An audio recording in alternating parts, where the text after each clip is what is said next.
संसार का प्रत्येक मनुष्य परमात्मा को दुख में ही याद करता है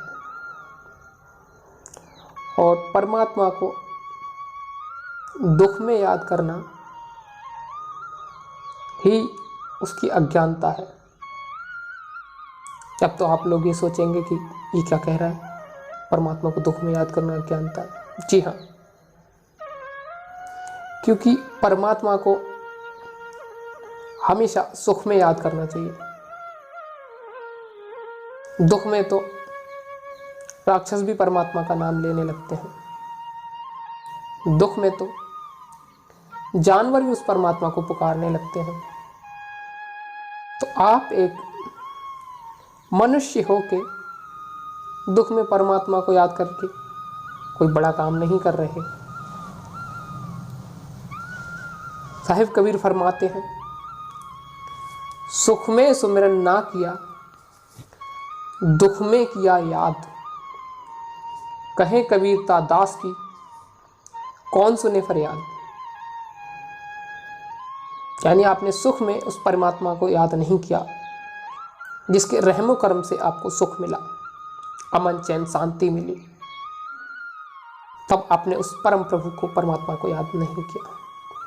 अपने मद मस्ती में, मौज में, निद्रा में, आलस्य में, घमंड में, मान बड़ाई में, धन दौलत में, मोह ममता में ऐसे उलझे रहे, अपने सच्चे मालिक सच्चे ईश्वर को भूल गए। जब वक्त का डंडा पड़ा, वक्त की आंधी आई, दुख के चपेट में आए, तब उस दुख में आपने याद किया और उस दुख में फिर आपकी कौन फरियाद सुने। यदि कोई, आप यही सोचो, यदि कोई मतलबी इंसान आपकी ज़िंदगी में आ जाए,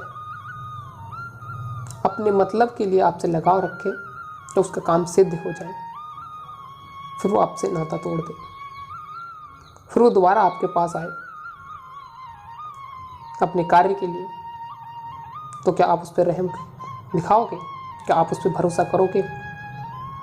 आप तो उससे यही कहोगे ना कि तुमने पहले ही हमें धोखा दिया, पहले ही अपने मतलब के लिए याद किया, फिर हमें भूल गए, और फिर मतलब आया तो फिर निकल आए। ऐसे आप खुद को सोचिए, यदि आपने परमात्मा को सिर्फ मतलब के लिए याद किया, यानी सिर्फ दुख में याद किया, सुख में नहीं किया, तो परमात्मा आपकी सुनेगा। फिर भी वो दयालु है, आपकी सुनता है। हमेशा याद रखिए, परमात्मा को दुख हो या सुख कभी भूलना नहीं, हमेशा याद